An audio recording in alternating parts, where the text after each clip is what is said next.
Susan lay on her stomach, gravel shifting under her weight, as she peered through binoculars at the scene below. The artificial mountain gave her the perfect vantage point. From here she could see out beyond the aggregate plant she had so recently broken into, across the road and into the abandoned yard beyond. This was one of the few undeveloped industrial areas left on the Greenwich Peninsula. Most of the rest was given over to desirable apartments of varying degrees of modernity and parkland established decades earlier, which served the nearby commercial district of the Isle of Dogs. Just this small patch down by the river still retained the scruffy, desolate air once so common across the whole peninsula.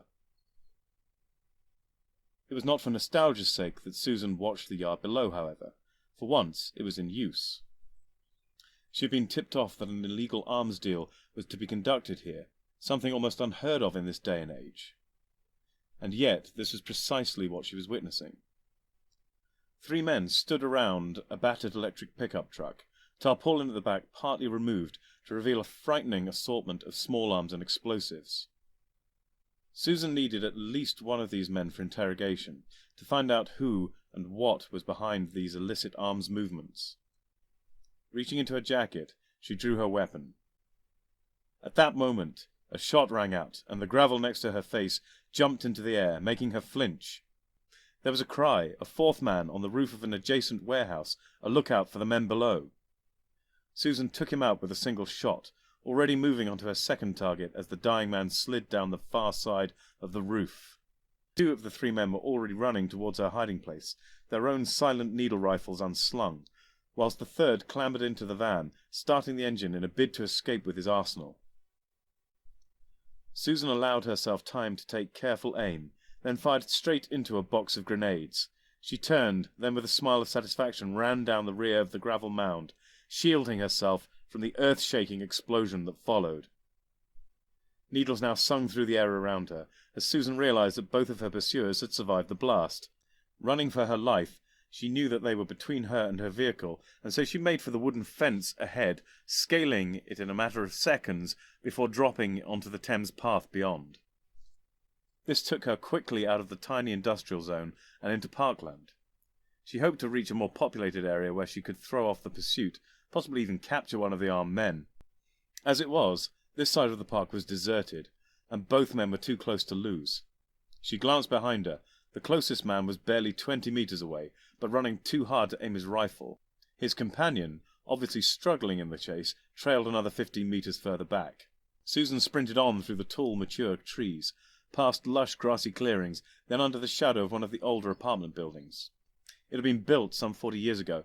At the time, its design had been considered quite fashionable. Now it was something of an embarrassment, but for Susan the cover it might afford outweighed any aesthetic sensibilities. Unfortunately, it offered no shelter, as between Susan and the flats lay a small but deep pond. Arms pumping, hair streaming behind her, she hurtled onwards. Finally she burst through the trees and onto the road beyond. She did not stop as she made directly for the next set of apartments, a short way ahead. Her pursuer halted, taking careful aim with his rifle. The last thing he heard was the faint rush of wind and the scrape of tires as the near-silent electric bus smashed into his body. Susan turned and pointed her own gun in the direction of the last armed man, while the driver and passengers looked on in horror. The man was already out of range, heading back the way he had come, and for freedom. Susan swore as she holstered her weapon. No witnesses, no suspects, no one to question. Then she went over to comfort the shaking, shock-stricken driver. Alien influence. Contracts awarded to conglomerates whose faceless boards are impossible to track down. Companies whose infrastructures are spread throughout the so-called Greater European Union.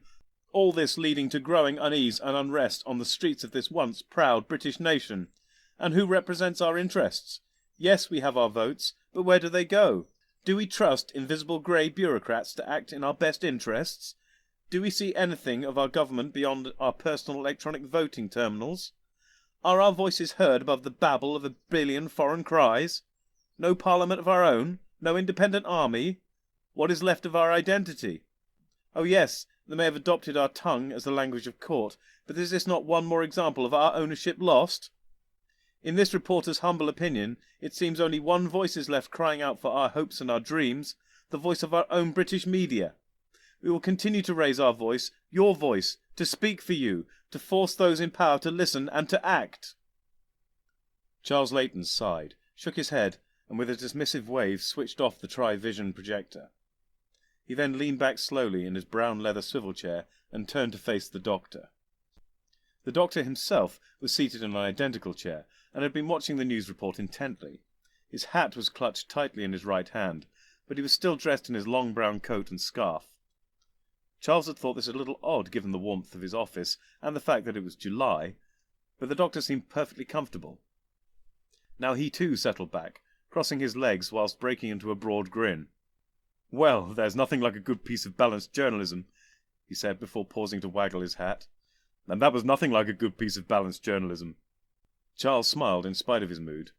You might have thought that, as an invisible grey bureaucrat, I might be offended by this shameless piece of editorialising, but that is not the reason I called you here. As Director of Operations of the GEU Intelligence Ministry, Charles Leighton could well be described as an integral organ of the bureaucratic beast, but it would have been grossly unfair to think him bereft of character or compassion. If his manner betrayed some weariness or despair, it was simply because he cared about the fate of his people, the human race, and not through some general ennui of the paper pusher. Have you seen the British tri-vision output recently? "Ah," the doctor sighed, plonking his hat upon his head. "Well, you see, I never really was into TV. I much prefer a live performance. The smells, the sights, the wind through your hair, the smells." Did I mention the smells? Charles was forced to smile again. "Yes, doctor, I believe you did." "Intoxicating," whispered the doctor behind a conspiratorial hand. "No doubt. However, had you not been so distracted by living history, I think you'd have found the reported version somewhat at odds with your own experience." "How so?" the doctor inquired. "The news report I just showed you is not simply an isolated incident of one hack slipping through the editorial system, but is essentially indicative of the whole British media. Tri-vision, radio, internet content providers, even the few remaining hard copy productions, every arm of British journalism singing from one song sheet. And the tune is one of discontent, racial prejudice, and isolationism. All the things we've been fighting against for so many years." Charles finished, shook his head, then ran his hand over his short-cropped hair. "I assume the views expressed really do bear no resemblance to the truth?" the doctor asked, one eyebrow raised. The Director of Intelligence frowned. "Of course not. They prey upon the worst paranoia of the populace. The European state as a whole enjoys prosperity and peace, with representation for all. There has been a brief flirtation with increased localised government in parts of London, but neither the residents nor the newly installed local leaders were prepared for the chaos this created. By common consent, slowly but surely, they're on the way out. The government structure and processes are as transparent as it is possible to make them, and we have, over the past few decades, attempted to educate people to such a degree that they are able to consider the issues upon which they must vote and make a rational choice." The doctor flashed his dental work once more. "Sounds perfect. I can hardly wait to experience this modern utopia. It seems everybody is working perfectly." Charles laughed ruefully. "Okay, doctor, you've got me. Nothing is perfect. Sometimes there can be excesses of bureaucracy, but less than under previous systems. These are a few minor annoyances in comparison to the chaos and profiteering of the past. For the most part, we really do have government for the people by the people." "In which case, I really don't see why you need me at all. Surely your educated populace should be able to see this biased reporting for the funk it is," the doctor replied, patting his pockets and making ready to leave. Charles leant over his desk and put a gentle hand upon the doctor's arm to stay his departure. "Wait, doctor. You know as well as I that no system is perfect. No one person is perfect either. This is why I'm concerned and why I need your help." The doctor settled back and removed his hat once more. "The first problem is that the people are still basically the same as they've always been, which is to say, to a greater or lesser degree, lazy. Yes, through their education, they may have the ability to check the veracity of the news they receive, but many, perhaps even most, don't bother. Unchallenged and reinforced from every side, the seeds of paranoia take root, and suddenly they feel threatened by the many peoples they once called brothers and sisters. They see the need again for a national government, for a national defence force, perhaps even the need to take up arms themselves against the outlanders. These views we'd hoped to consign to history, but I fear, while yesterday they were proclaimed proudly, today they still lurk just below the surface, ready to rise at the slightest provocation. Yes, the doctor agreed cautiously, education is a tricky business, and effecting change with it can certainly take time. Charles nodded. And that brings me to the second problem. To a large degree, our media is our education system, only now it's operating contrary to our rational, cooperative and productive society. The doctor looked a little suspicious. Yes, the free press can be such a problem. Charles showed a little impatience at this jibe. You know damn well I've no problem at all with the free press. My problem, indeed, all our problems, Doctor, are that the British press is anything but free. From what you were saying about its educational properties, I'd begun to wonder if it was state-controlled. No, quite the opposite. It's all private, and what's worse, all the major companies are owned by one man, James Barron. Ah, the doctor said knowingly. One man, one voice. You think the isolationist propaganda springs from him. But to what end? Who is this man? That is what I want you to find out, Doctor. I'll tell you all I can about him, but... At this, Charles frowned and looked at his watch. He glanced towards the door and sighed impatiently. I really don't know what's keeping her. He muttered to himself. Her? The doctor asked, also frowning. If I might inquire, to whom are you referring? The director looked up, and for a second became the sheepish schoolboy caught whispering in class. Ah, my apologies, my friend. I hadn't realized I'd spoken aloud. She is Susan King, Dr. Susan King, and she's our foremost expert on the character and mind of James Barron. No one knows him better than her, and in addition, she is one of our best field agents. Fortunately for our purposes here today, her doctorate is in psychology. The doctor leaned forward, a look of awe upon his face. A psychologist? At last! He cried. A woman who'll know me better than I know myself! With that, he threw himself back in his chair and swung his feet up onto Leighton's desk. I can hardly wait, he confided toothily. As if the doctor had perfect vision of the future, at that moment there came a knock at the door. Enter, Charles Leighton ordered gravely. The woman glided into the room, tall and slender, graceful as a cat, with that same feline aura of self-control, at ease yet deadly. Her hair was long and unbound, and framed a delicate face that belied the steel in her blue eyes.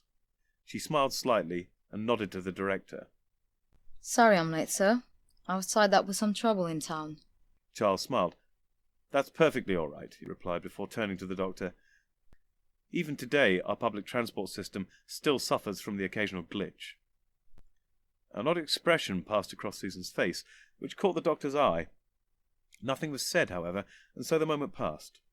Susan's gaze remained fixed upon the doctor, studying him, evaluating, sizing him up. The doctor's assessment was made with a studied dispassion, such that it could be the very form of sang-froid. So, Charles, I assume this is the outside help you mentioned earlier. Are you going to introduce us? The Director of Intelligence nodded agreeably. Of course, of course. He is a relic, you might say, from the old unit teams, back when unit really meant something. Dr. King, meet the Doctor. Susan extended her hand towards the Doctor. I'm delighted to meet you. Clearly Director Leighton holds you in high regard, but I'm intrigued. Who exactly am I meeting, and of what are you a doctor? The Doctor examined the hand for a moment before rising to his feet, grasping it firmly and shaking the limb twice with some vigour. He then dropped it abruptly and asked, So, my dear, what do you know of our Mr. Barron?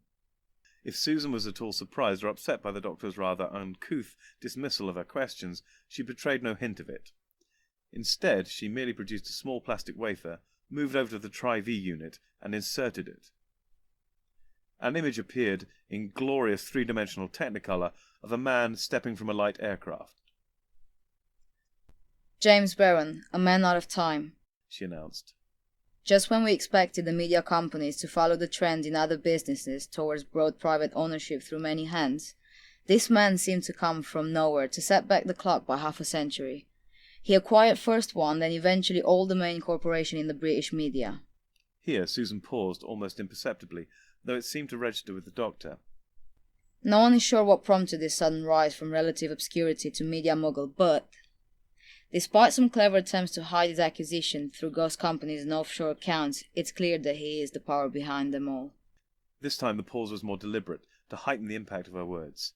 It was clear she was no stranger to the tricks of the orator and the journalist.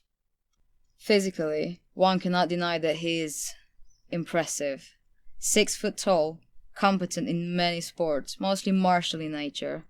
Competition standard in more than one. At 39, he's still extremely fit and active. Given his dark brown hair and, to some, good looks, if you knew no more than this, you'd think him simply some pretty playboy, but we, of course, have far more on him than that. Educated at Warwick University, his undergraduate degree was in philosophy, where he showed a particular aptitude for both logic and the philosophy of science, graduating with first-class honors. Perhaps unusually for someone with his gifts, he then elected to study journalism for a year before beginning a career in that field. Due to his background, he was usually either asked to be a science correspondent or chosen to write some of the more thought-provoking articles in Sunday supplements. His work was intelligent and insightful, and he was well respected by his peers. As a consequence, he went largely unnoticed by the wider public, no glitz, glamour, or fame attaching itself to him. But his work was precisely what we might hope the media should be, subtly, stealthily coaxing the public to think for themselves. This he did for 11 years and seemed content. Then suddenly, he was going after the high-profile, high-paid, low-integrity work, showbiz, sex scandals, prurient exposes dressed up as political pieces. The acquisition of wealth and personal fame, even notoriety, seemed his only goals. Then just as suddenly, he vanished from the hubbub of Wapping's front line. He began to carve out an empire in the business side of news, and with far more discretion than the earlier garnering of his modest personal fortune. Almost without our noticing, he rose to the position where he now dominates the media world. As Susan paused for breath, Charles took the opportunity to cut in. We still don't understand his motivation. Why has he acquired so much power? Given the increasingly belligerent isolationist tone of his company's output, we're understandably worried. The doctor sat with an odd, fixed stare, as if in some trance-like meditation. Then suddenly, violently, he shook himself, giving every impression of having missed all that had been said. His next words dispelled the impression, at least to a degree. So, a little sniffing round is in order then. Some judicious probing, eh? To see what we can shake loose. I'm sure Miss King and I can satisfy you there, he said briskly while standing, donning his hat and brushing down his coat. Doctor, Susan corrected. Yes, he inquired before continuing. Come along, we have no time to lose. He paused for a moment, gazing at some envisioned distant horror. I fear the very future of this society may be at stake. Now the doctor was on the move once more, heading towards the door. Susan grabbed at his wrist, detaining him. But doctor, surely we need a plan of action. My dear Susan, the best plan of action is action, he exclaimed, then was gone, door swinging slowly closed in his wake. It took a moment for Susan to wrench herself free from his mesmeric influence and dismiss his last words as gibberish. She spent only a few seconds more confirming details with Charles. If you're going up against an eccentric like Baron, you might as well leave your pan behind. From what I hear, none of his businesses run the system. Just stick to standard ID cards, was his last piece of advice. Susan nodded curtly before making her own rapid exit. The doctor was a good 30 metres away from Susan and receding fast, long loping strides devouring the ground, coat-tails and scarf licking the walls as he passed.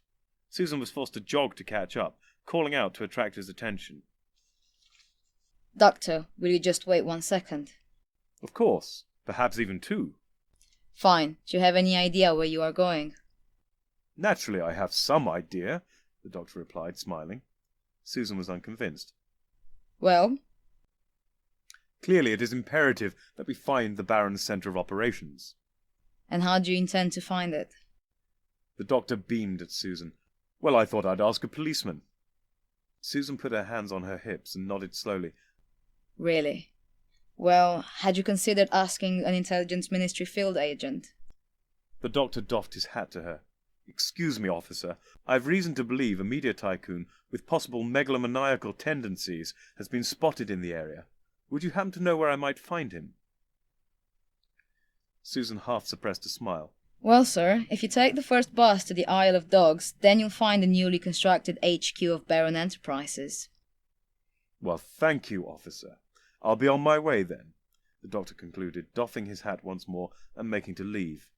Susan now grasped his shoulder and said, Not so fast, sir. I think you'll have to accompany me to the station. The doctor cocked his head. "The station?"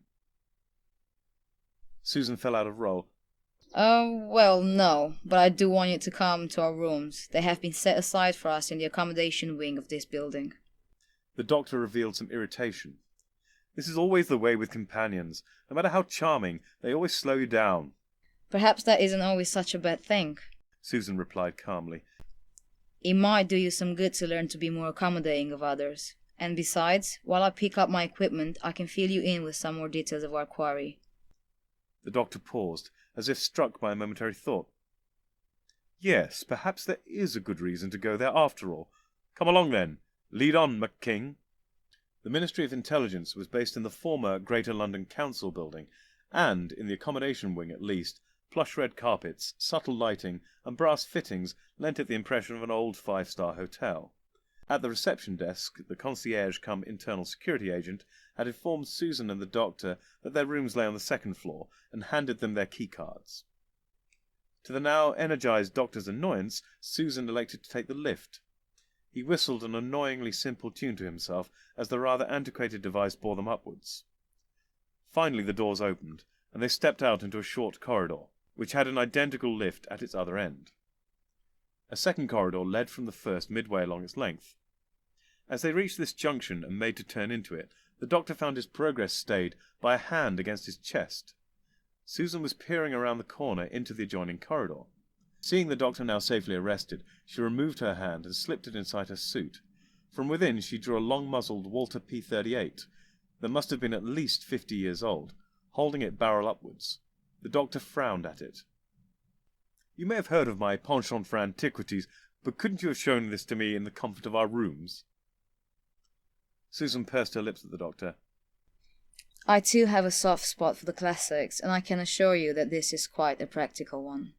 I certainly find it more reliable than this modern electrical or energy-based sidearms, and much less liable to external interference, she said in a low voice. Anticipating a response from the doctor, she held up a finger. And this is not show and tell. Something is wrong. Look, she said, nodding to the opening beside them. The doctor leaned slowly over to peer down the corridor beyond. It was totally empty, with doors on either side at regular intervals. Against the far end wall there was a single reproduction Chippendale chair. The doctor leaned slowly back again to face his companion. "Ah, yes, of course. Chairs can be terribly threatening." particularly when they are missing their assigned security personnel, she hissed angrily. After checking out the corridor again, she then began sidling down it, staying close to the left-hand wall. The doctor watched her for a moment, then shrugged, stuck his thumbs into his pockets, and ambled down the corridor after her. Finally, they reached the door marked 208, Susan's room. A little way beyond it lay door 209, the doctor's apartment. Susan now examined the edge of her door where it met the frame, crouching now to check the tiny gap between the door and the floor. "I've subdued it!" the doctor called out cheerfully. "Shh!" Susan hissed as she turned to see what he was talking about. The doctor was standing, exuding triumph, at the far end of the corridor, while next to him, on its side, and bound by his scarf, was the chair. Susan rolled her eyes, shook her head, and returned her attention to the door. There were no obvious signs of tampering on it or on the keycard slot adjacent to it. In spite of this, she spread herself flat against the wall, as far from the slot as she could reach, before taking the keycard from her pocket and inserting it gingerly with her fingertips. As it slid home, there was a faint click as the lock disengaged, and a satisfying lack of accompanying explosion. She sighed and pivoted to face the door once more, reaching for the handle. Susan found herself on her back, covered by a large mass in a brown coat, floppy hat, and recently recovered scarf. The mass raised its head and looked relieved. The doctor released the breath he'd been holding and mopped his forehead with his hat. He then replaced it and looked down at Susan, who returned his jovial expression with an icy stare. Doctor, do you have something to prove? The doctor looked thoughtful. "Why, yes, I believe I do," he said before rising to his feet, offering her his hand. Susan frowned at the proffered appendage before standing unaided. Just what do you think you're playing at? Susan demanded, distinctly unimpressed. "Look at the door handle." Susan did this. It's a breast door handle, She reported coolly. "Look at all the handles," the doctor suggested gravely. Susan looked up and down the corridor. On every door she could see an identical knob gleaming under the artificial lights. Then she returned her gaze to her own door handle, also identical to all the others. Then a niggle began to work at the back of her mind. It was not quite like the others. It did not gleam quite as brightly. There was an ever so slight cloudiness to the surface, as if it had been lightly breathed upon. a viscin membrane. She gasped as the recognition dawned. The doctor nodded.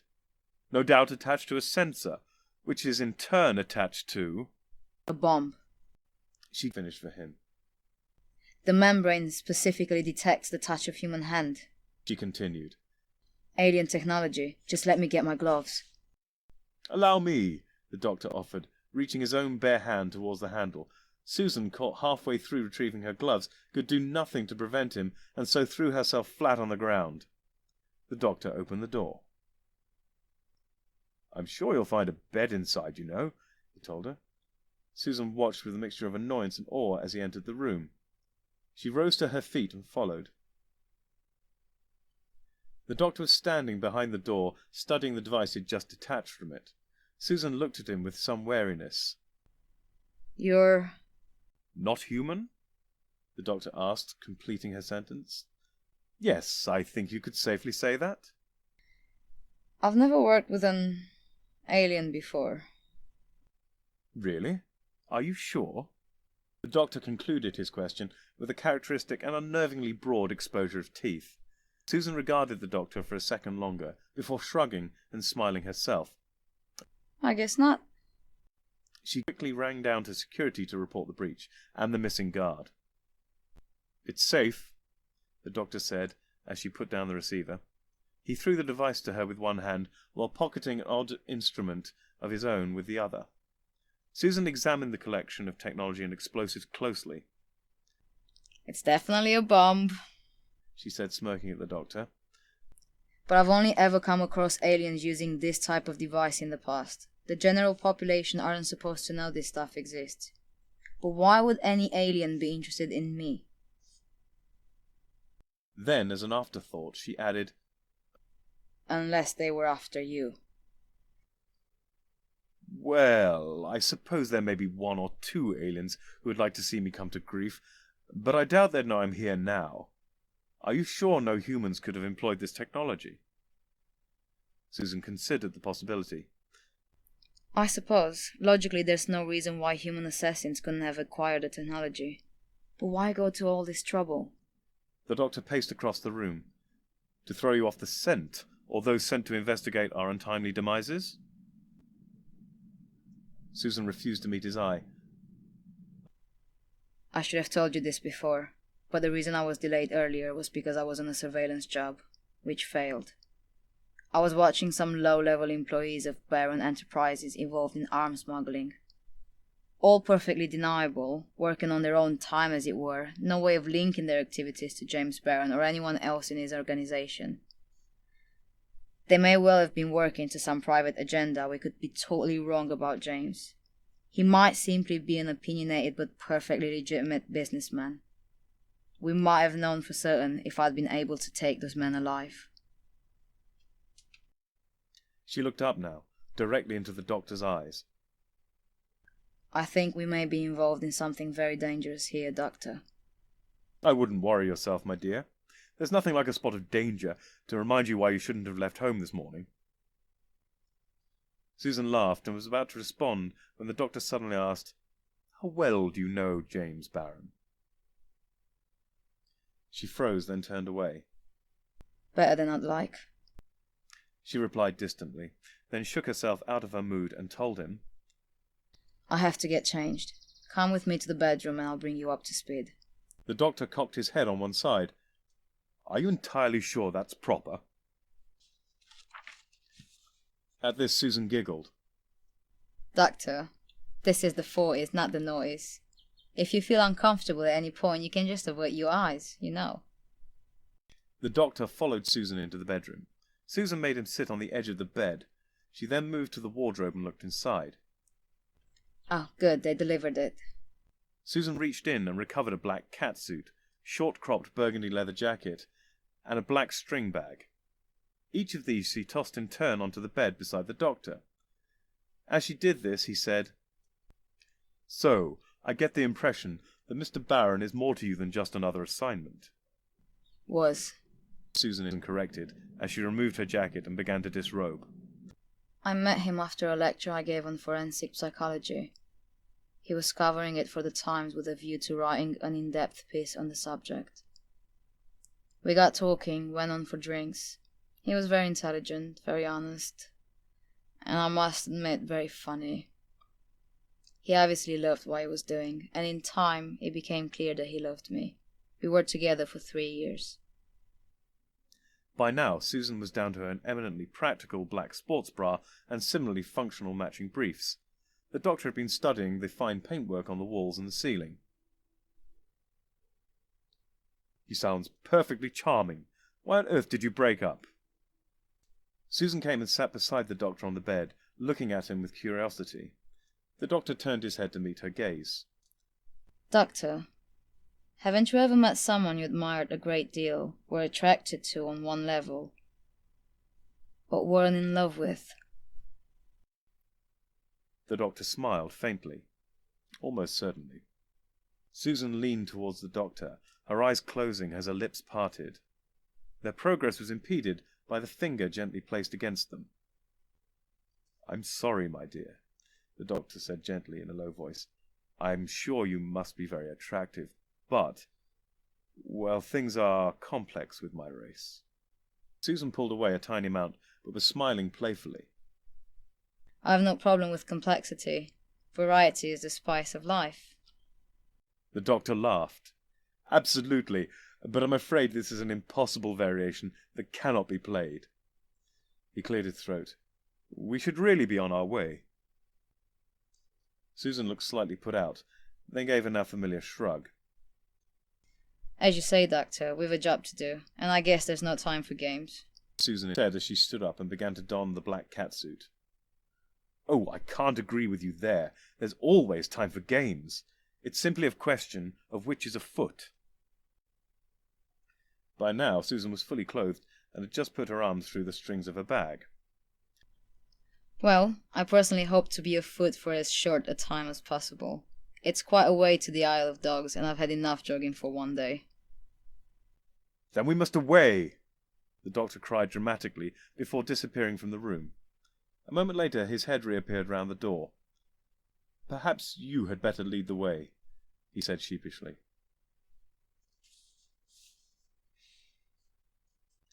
As they stepped from the former GLC building into the hazy early evening sun, the doctor was struck by the cleanliness and emptiness of the road in front of them.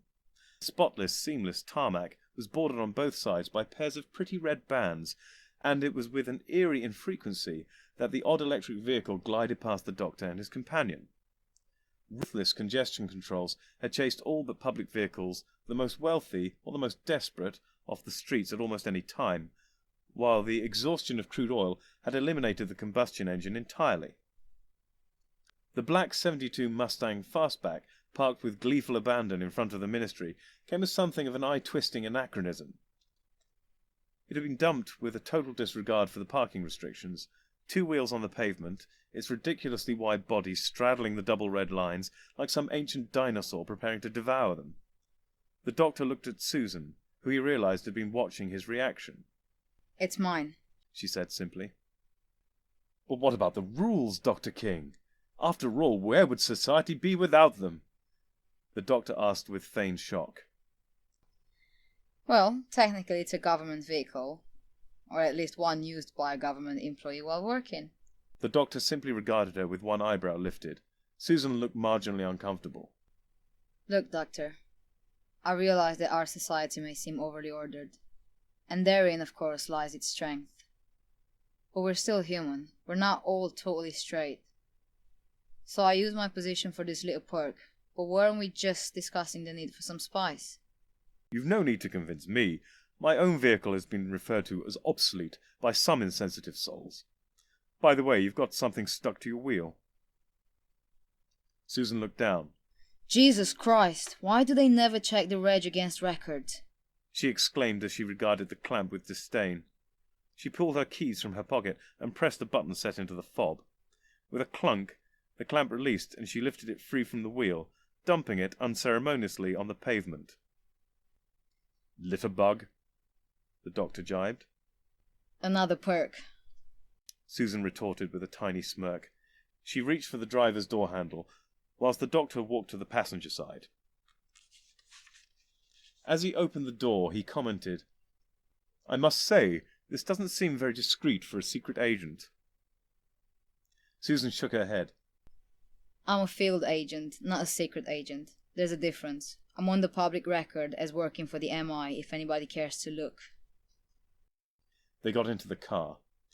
"So," the doctor said, examining the interior, "how exactly does this contraption run? Haven't we run out of petrol?"